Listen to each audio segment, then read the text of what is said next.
Well, the Browns lay an egg here in their season opener, 33-17 losers to the Dallas Cowboys. And of course, we have to start with the play of Deshaun Watson, his first game back since that season-ending surgery last November. And Mary Kay, he was under pressure all day, hit 17 times, and had one of his worst games as a quarterback, not just as a member of the Cleveland Browns, but just in his NFL career.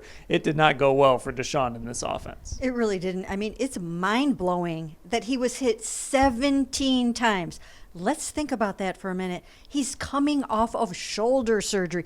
The last thing that you needed was for your quarterback to get his behind kicked all game. That is not what they needed. He was sacked 6 times, crushed 17 other times. Micah Parsons hit him 5 times. You know what you have to do in this game. You have to stop number 11 or minimize him. Do something to slow him down. And they had no answer for him. So it was really a beatdown by those Cowboys. Mike Zimmer had an amazing game plan, and the Browns had no answer. The Browns offense actually averaged under 3 yards per play going into the fourth quarter. So it was a grind. They couldn't run the ball. They couldn't throw the ball. And again, just all that pressure all day with a backup left tackle, especially in James Hudson. Yeah, you think about early, especially in this game, the fact that they had, I think, 1 first down at halftime, had converted on no third downs before halftime. I mean, it was rough. It was a slow start, 54 net yards of offense. Then they came out their very first drive of the third quarter and picked up negative yardage. So I think their net yardage went down to 49 after that point. It really was just rough. And then penalties also killed them. Multiple guys talked about that, and there were so many times where they were facing 1st and 15 because of penalties or 2nd and long, and just getting themselves into those situations where it was not ideal, and they're having to make kind of crazy throws. Deshaun Watson was having to try to make up some of that ground, and it just didn't work. I mean, I think it was far from seamless in this first showing. Now, it wasn't just the offense. The defense had some struggles as well, especially in the first half. Actually, really in that second quarter when the Browns fell behind and it just seemed like misdirection, Mary Kay. They were rolling away from Myles Garrett a lot, and they really struggled. Now, they got it together in the second half, but that second quarter ended up being a really bad quarter for this defense, and really the quarter that decided this football game. Yeah, it really did. They had a blown coverage on a 21-yard touchdown pass to Brandon Cooks.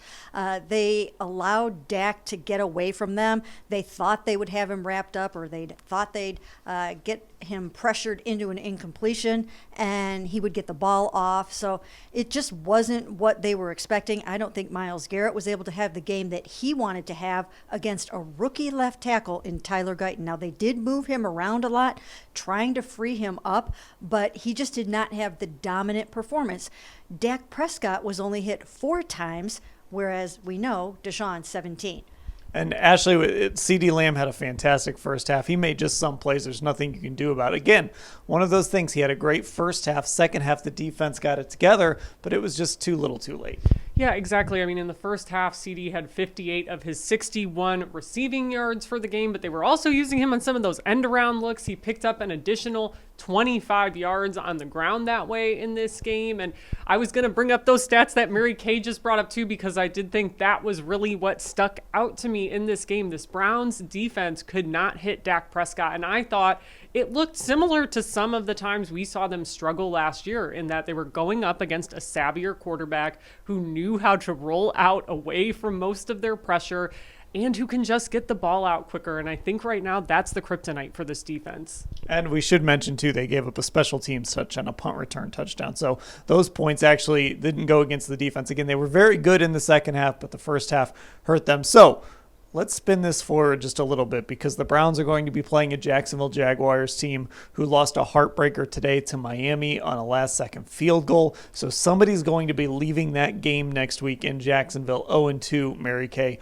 What do the Browns need to do to make sure it's not them? Well, first of all, I'm sure everyone remembers that Trevor Lawrence came in here on a high ankle sprain, a very gruesome injury from only 6 days before that game, and almost pulled off a victory here against the Cleveland Browns, where the defense is usually so dominant. So they just really need to regroup. They need to find a way to protect Deshaun Watson, first of all, and then the defense. They just need to do some soul searching and figure out what the heck went wrong today and make sure they get it right, because Trevor Lawrence is good. And then on the defensive side, we know they've got a really, really good pass rusher. One more note real quick, and that is they could be without their Pro Bowl tight end in David Njoku, who walked out of this game in a boot and is feared to have a high ankle sprain. Ashley, what do you think they need to do to make sure they don't leave that game 0-2?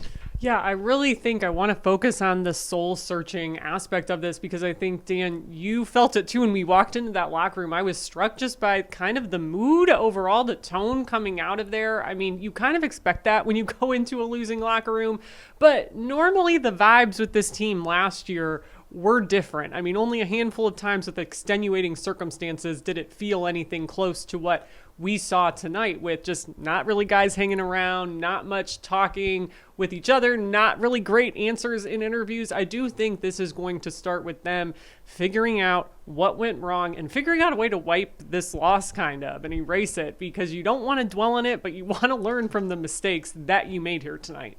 And I think sometimes this game can be really simple. They just need Deshaun Watson to be better. I know he was under pressure a lot today. I know he got hit a lot today, but he also did not play well.